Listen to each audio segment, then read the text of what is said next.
let's talk about drum reverb, which can be a challenge for a lot, especially if you want to keep a good, powerful drum sound. So I'm going to share with you my top 5 Pro Reverb tricks that will make your drums stand out. And on one of the tricks, I don't even use a reverb plugin.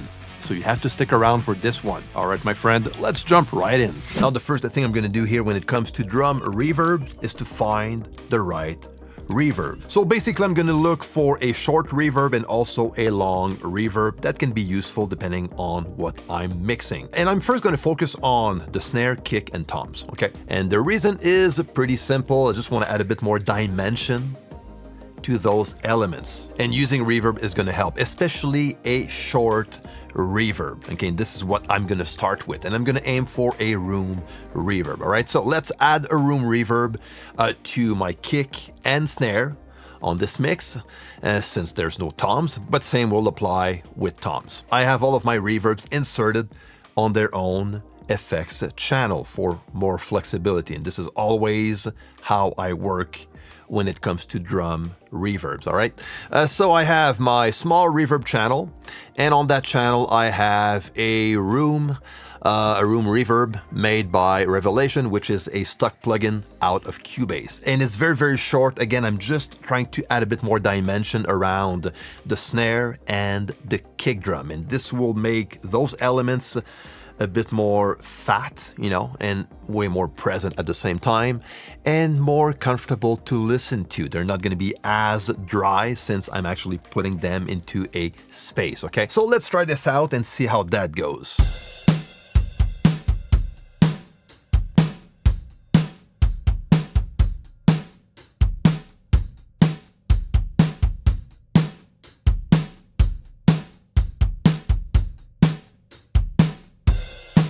That's pretty cool. So I kind of like the sound of that. And what I do as far as the send levels goes, so I have my kick channel right here. Now, as you can tell, I'm not adding as much signal going into that small room channel compared to the snare channel, where I'm adding way more signal into that same small room channel. Now, as far as the long verb goes, for most of the time, this will be applied on the snare and also the toms, but especially the snare. And I'm often going to use a plate type reverb. You know, a hall can work pretty well also, but I kind of like the sound, like the metallic sound that I'm getting with the plate. So for this one, I'm using the EMT 140, this one made by UAD. And the goal here is to add a bit more of a tail to that drum, extend the depth, and add a bit more, again, a space to that snare drum. And the amount of long reverb I'm going to add, if I actually use some, is going to depend on the song I'm mixing. So for a ballad, I might use a bit more of that long reverb, you know, on the snare and toms, opposed to an up-tempo song like this one. This one I probably would be a bit more subtle. Okay, so let's try it out.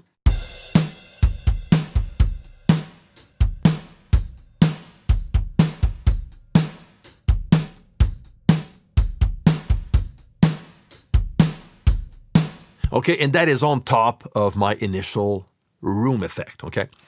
So that can work pretty well. Next, what I like to do is to extend the overhead and room sound with reverb, just to add a natural space around the full drum kit. And for this, I'm going to use a drum reverb, and ideally an emulation of an actual space. Okay, so an impulse response can work pretty well. In Cubase, there's reverence.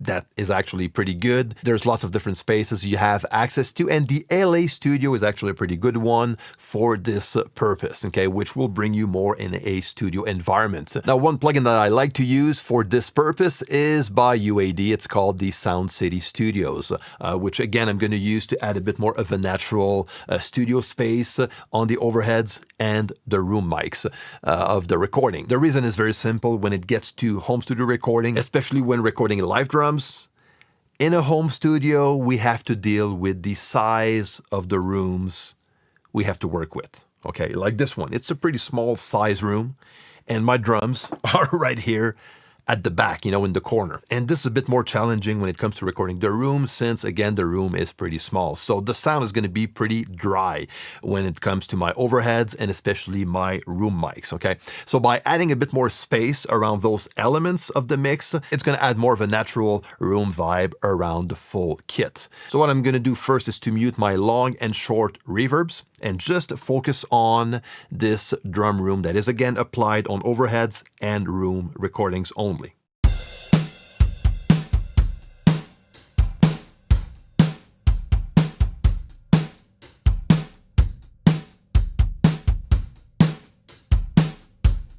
Now I'm getting a very nice natural room sound around the full kit, okay? So the purpose is different compared to what we did earlier by adding a tight room to my kick and snare. Adding a small room on the kick and snare is mainly to add more dimension to those elements compared to what I'm doing with the overheads and rooms, which will add more space around the full drum kit. Again, it just sounds way more natural. And if I bring back the kick and snare small room, this is how it's going to sound like.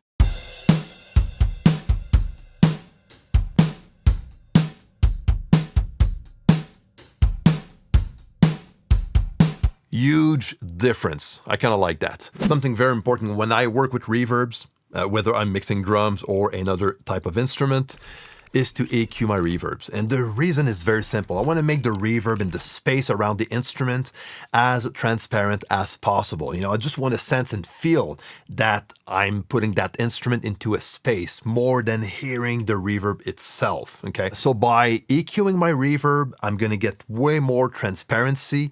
The reverb will sound way more natural also, and I'm going to avoid some problems on the full mix, like muddiness. Okay, let's face it. Reverbs have the potential on creating problems like the buildup of low frequencies, muddiness when there's too much going on the low mids.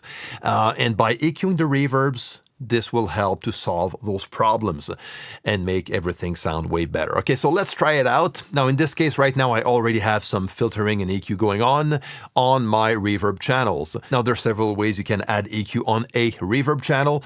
First is to EQ the incoming signal going to the reverb, or you can also use the internal EQ that is found on most reverbs out there. Okay, so let me show you. So for example, if I take the same room plugin I've been using earlier, I can extend the parameters and get access to an EQ that I can work with to EQ the tone of that reverb, all right?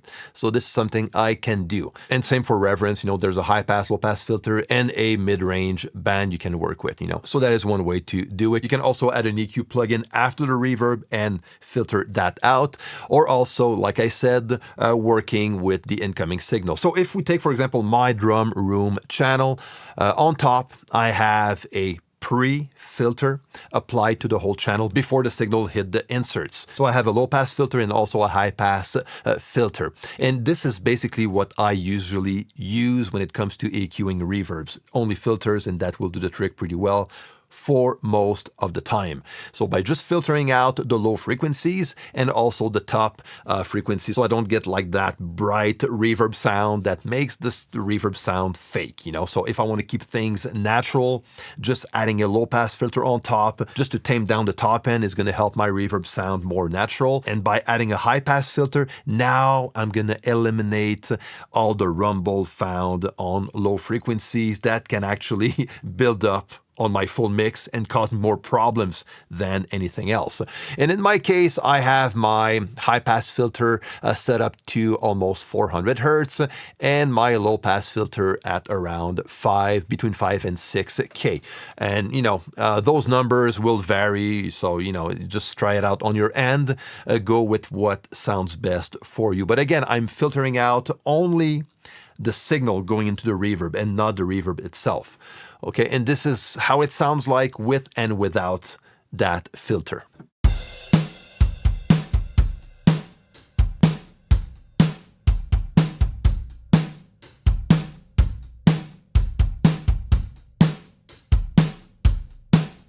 Okay, it sounds way more clean, more transparent, more natural. You can actually hear the low frequency rumble I ended up with the minute I bypassed that filter, you know. And I did the same for my small room reverb.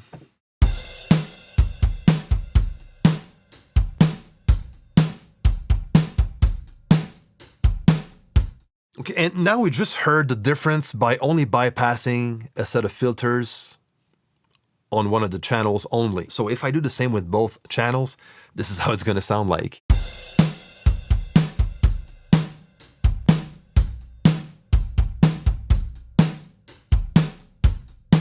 Huge difference. So this is why I like to EQ my reverbs and make them more transparent and natural. Now, an alternative to reverb plugins are working with samples. And this is actually pretty cool. So on this channel, I have one room sample for my kick and one room sample for my snare. Okay, so let's start with the kick. What I'm using is Trigger 2 to load all of my room samples. I have a bunch loaded that I like to work with, part of my preset. I'm only going to use one, and the one I'm going to use sounds like this on its own. Okay, and I think that is going to work pretty well. Okay, so let's try it out on the kick.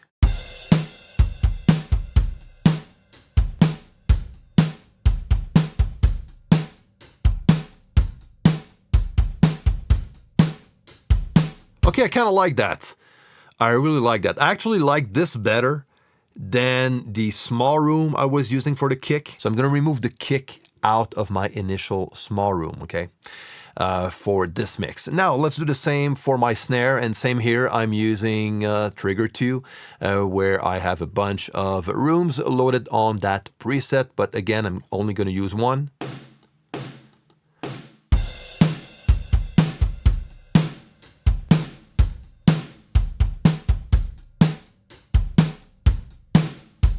Okay, now let's go back and forth between the kick and drum samples with and without.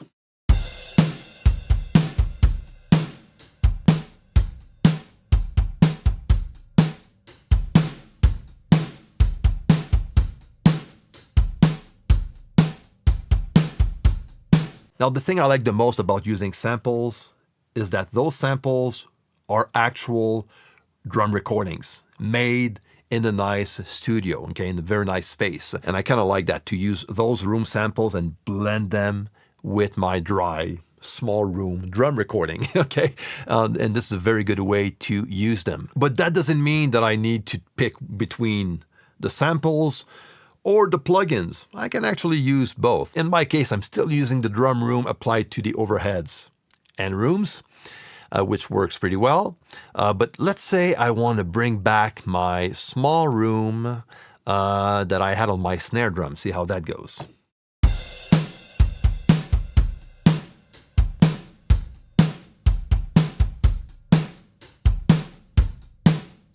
That can actually work pretty well. So both can live together, or it can be one or the other, you know.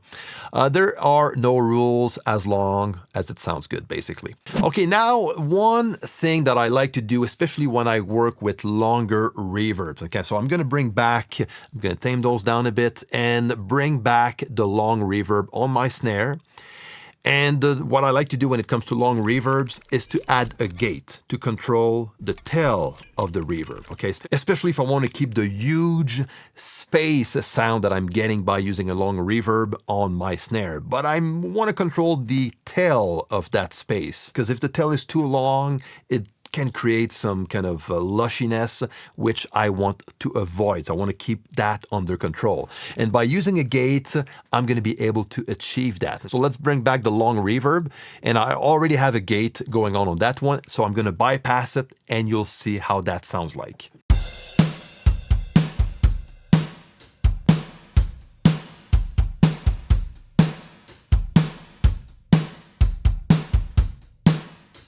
So, you know, it's not that complicated. It's pretty simple to work with. I'm just using the stock gate plugin I have in CUBASE. And the main parameter I work with out of this gate is the release time. Okay, and this is what will determine the amount of control I'm going to get on the tail of my reverb. So let's play around with the release time.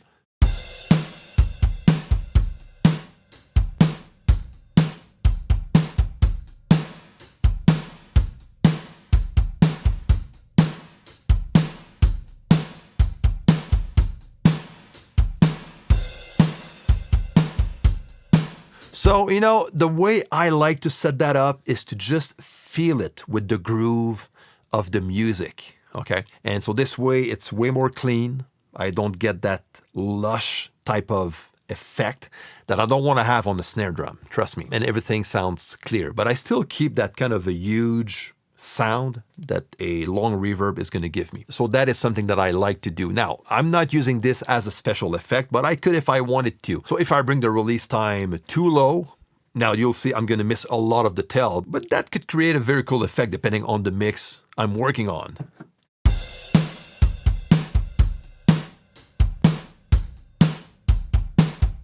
Now, the cool thing about my setup here is I have a lot of flexibility when it comes to those different types of drum reverbs. I can blend them all together, or I can just use one or the other. This is up to me. So I kind of like to have these part of my mix template. Now I have a nice blend of those reverbs all together. So let's listen to the drum mix and see how that goes.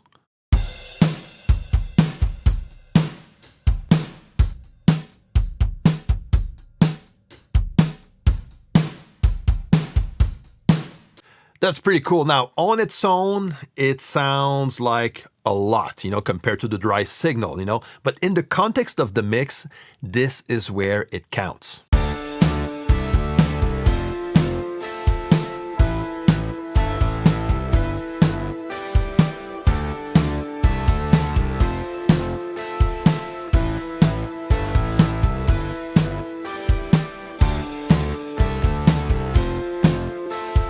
Let me share with you one last trick. This is going to be a bonus one.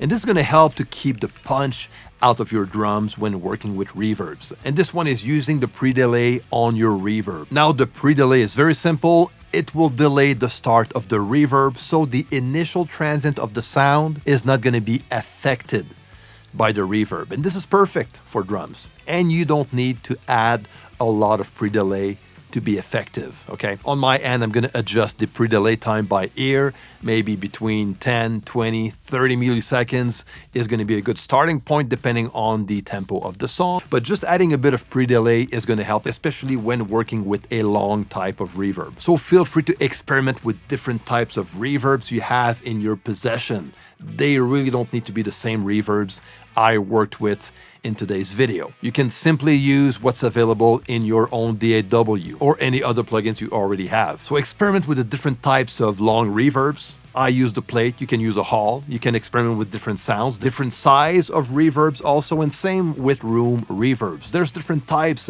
of room reverb. And also with the size of a small room, you can go with a more tight room or a small room reverb that will be a bit more open. And if you want to know more about how I work with drum samples, you can watch this video. All right, my friend, I hope you enjoyed this video. Until next time, take care and see you.